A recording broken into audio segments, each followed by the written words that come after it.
Okay, this is the commentary for Lost Custody, the Dear Abby letter. This is an interesting letter. It reminds me of my old social work days before I became an English teacher. I was a social worker, and I had various jobs. I worked with runaway teenagers, homeless teenagers for a while.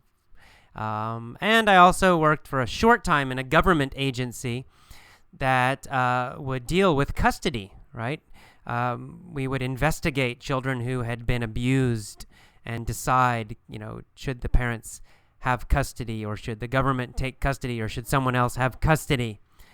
To be honest, I hated that job, and I quit pretty quickly. I did not last very long in that job. It was a horrible job.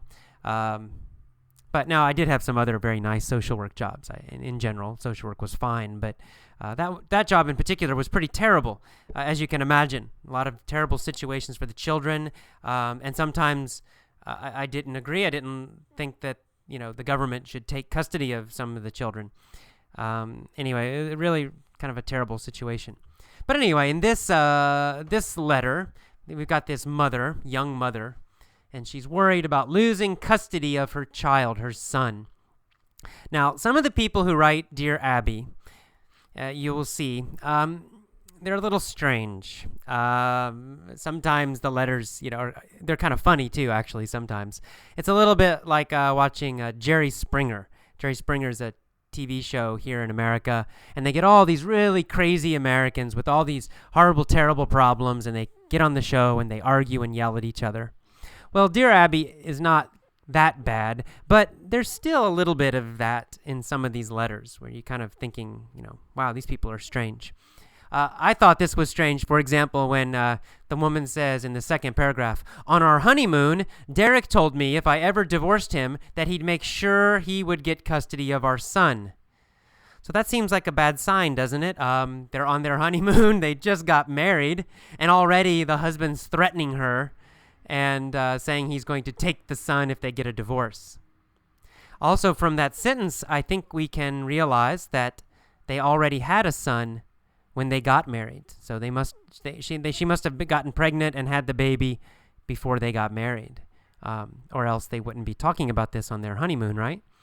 So anyway, that's a bad sign, right? They're on the honeymoon and he's threatening her already, just on the honeymoon. So, bad sign. And then his mother, the mother-in-law, also threatened her, saying, "I'll tell the judge that you're an unfit mother if you ever try to leave my son."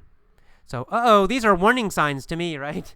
I think if I'm in a relationship and the mother-in-law's threatening me if I leave, and the husband's threatening me if I leave, maybe that tells you something. Maybe this guy's not such a good guy. Maybe other women have left him many times in the past. Maybe both the husband and the mom realize he's a bad guy, and she probably will want to leave in the future. I don't know. That's what I understood when I read that second paragraph. Bad sign. Something's wrong already. And then, of course, we see that obviously there is something wrong, that the husband belittles her all the time.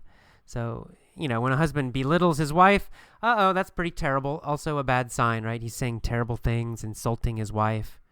Obviously, this is not a good guy. Okay, so in that first paragraph, she says, Derek refuses to support his family, meaning to support your family means to make money for your family. You buy food for them, you make money, you work. We call all of that together supporting your family. So he doesn't have a job, not for a year, and he won't support his family. Okay, so strike 1, 2, 3. Now, when we say, that's a little bit of slang, you probably know, but when we say strike 1, strike 2, strike 3, that comes from baseball. It's slang in American English. And if you get 3 strikes, it means you're finished, you're out, you're gone. So these are 3 very bad signs, right? The mother-in-law's threatening, the husband's threatening, and he won't work. Okay, anyway, then she says, "My son is my world," meaning my son is everything for me. He's everything in my life. I don't care about anything else. I only care about him. And the son won't let his father hold him. Okay, hold him in his arms. That's also a bad sign. But then the woman says, because I'm on disability, I don't know if I have a chance to get custody. And then she says, what should I do? Should I stick it out with my husband, or should I take the chance of losing my son? Okay, now as a social worker, I've worked in this kind of situation in this field before. So this situation, we never know, right? With Dear Abby, we don't know the whole truth. Only one person's writing, and they don't include all the information we need to give good advice. Now, Abby doesn't care. She gives advice anyway. But, most of us would want to know more. For example, she's on disability. What does that mean? Well, because I've worked in social work, I know that disability might be something very serious, but I also know it could be something that's not serious. In the United States, some people can get disability if they have a mental problem. For example, they're very depressed. They're medically depressed. They're always depressed. Well, sometimes they get a lawyer and they can get disability. They can get money from the government because of that. Sometimes people who are alcoholics or drug addicts can get disability. They can get money from the government because they are alcoholics or drug addicts and they have a hard time working. So, obviously, these are not such serious physical problems. So this woman, we don't know. We have no idea. She might be in a wheelchair and can't walk, or she might be a former alcoholic. We really don't know what the disability is. And of course, it would be a big important point to know if she has disability because she has a mental problem that's very serious. Maybe she's not a fit mother. Maybe she would be an unfit mother. However, if she has some just physical problem, obviously it's no problem at all. She could easily get her son. So it's hard to know what to tell this woman, right? I would say in normal situations in the United States, the mother has an advantage with custody. When they go to court, if everything is generally equal, the mother has a better chance to keep custody of the child. Now, is this fair? I don't know. We talked about this in my class in San Francisco. Some people said, well, that's not fair. And I don't know, is it fair or not? But it's true.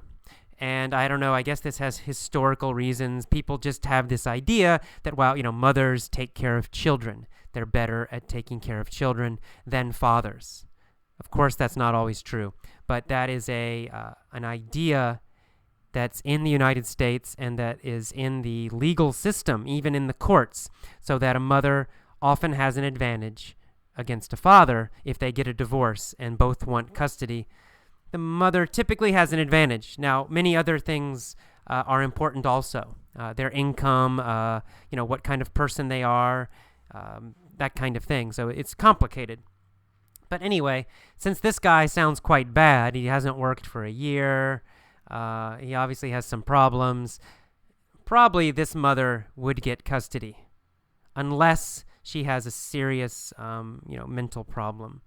My guess is that if she went to court, she would get custody of the child. But anyway, but it's hard to know. We don't know the details.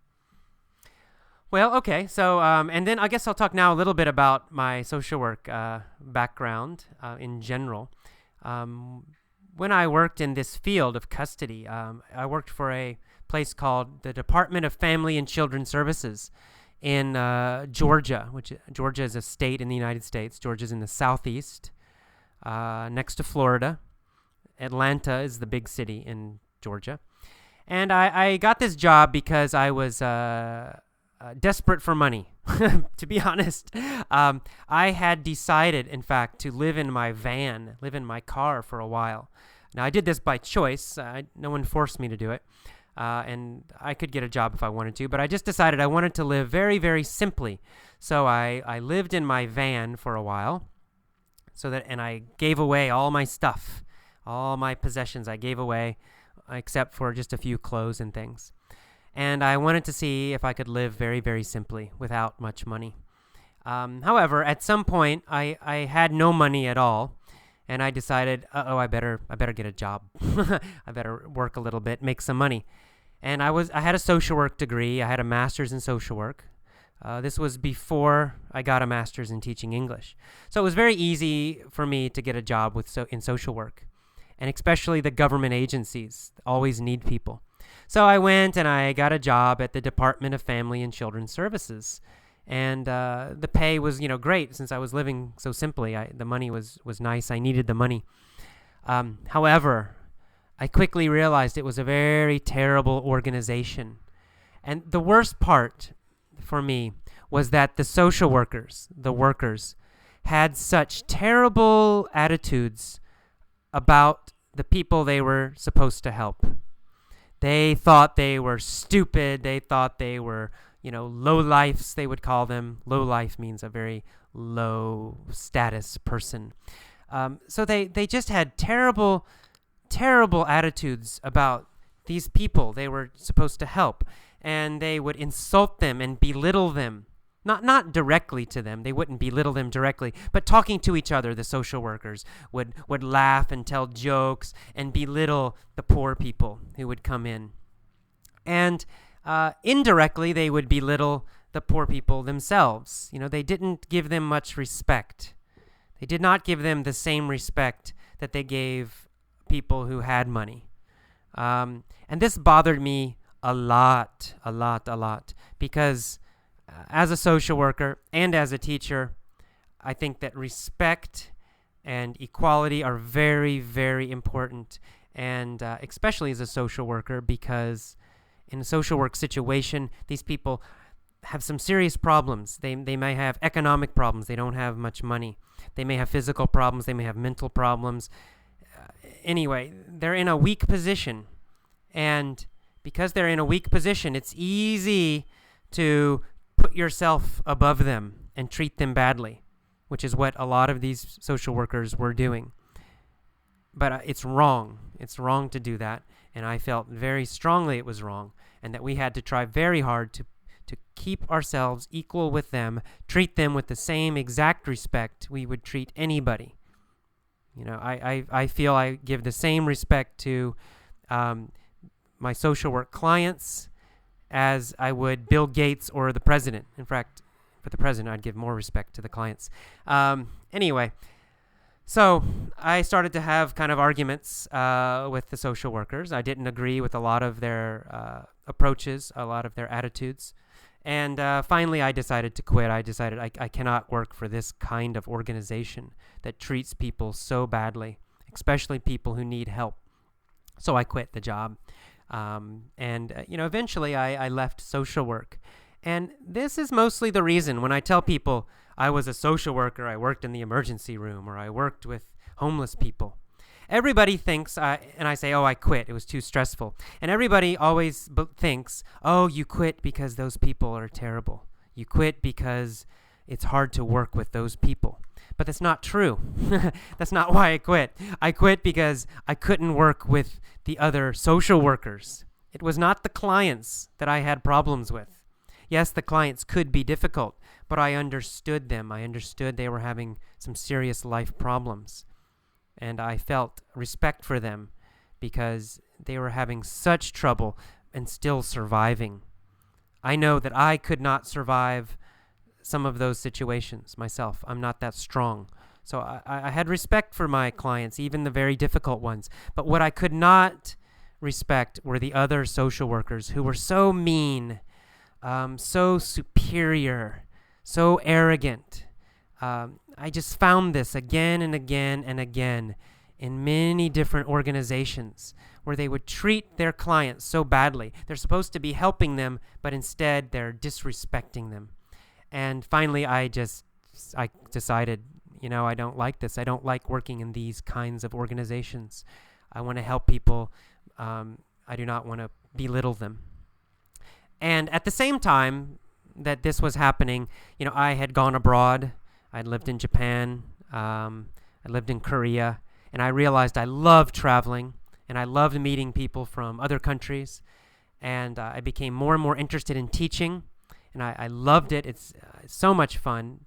Every day I would go to school and go to class, and I would meet people from other countries and learn from them, and they would learn from me, and it was just so much fun. I really loved it.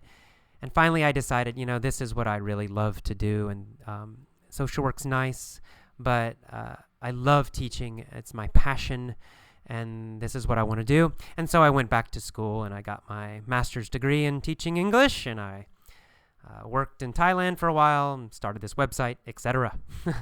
Anyway, so there's my life story in a nutshell, in a very quick summary. All right, so that's all for today's commentary for the lost custody letter. More Dear Abby letters will be coming, and I hope you enjoyed this one. See you next time. Bye-bye.